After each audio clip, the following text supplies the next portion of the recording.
Have you ever wondered why the leaves in a bouquet or a posy or in an arrangement made by a florist looks really, really fresh?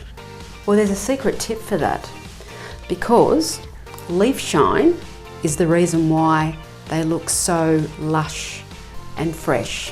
And I'm going to demonstrate that very shortly, how you use leaf shine.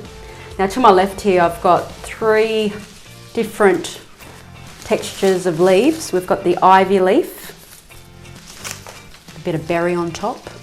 Gorgeous. I love using that in floral crowns. Beautiful. Now we've got the eucalyptus gum here. Now that's a grey foliage. I'll talk about that shortly, why it is a big no-no to spray it with leaf shine. And my favourite foliage is the little gem magnolia. And as you can see there, it's green on one side and gold on the other. Very, very suitable for, you know, weddings, long lasting, just gorgeous on their own. I'm just in love with this foliage. And I encourage everybody to buy plants and watch them grow, because if you have to buy them at the markets, they're very, very expensive, the flower market of course, or at your local florist. So I'm gonna use some leaf shine. So as you can see there, it's like a matte finish, the leaf, and I'm gonna change that by adding a bit of lippy, which I call the leaf gloss. So just makes it a bit wet looking. Can you see that? Now that's going to stay on for quite a while and gives it that wet look. You know, it looks fresh. It's not dull and boring anymore. But look, I do enjoy it being dull.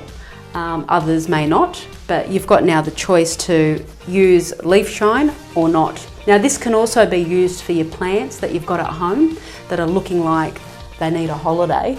It doesn't do any harm to them, it just makes them look better, more showy. I spoke earlier about the gum. It's a big no-no to spray leaf shine on grey foliage, and this is one example of grey foliage. And let me just demonstrate. I'm going to spray one branch of ivy berry and not the other, so you can see the difference between matte and glossy. So make sure that you're spraying about 10 centimetres away. So if you can just look closely into that, to my right I've just sprayed it with leaf shine, and to my left there I haven't. So, you know, it gives you the choice of having the best of both worlds. You're in charge of that, so depending on your preference, yay or nay. Leaf shine, I highly recommend it.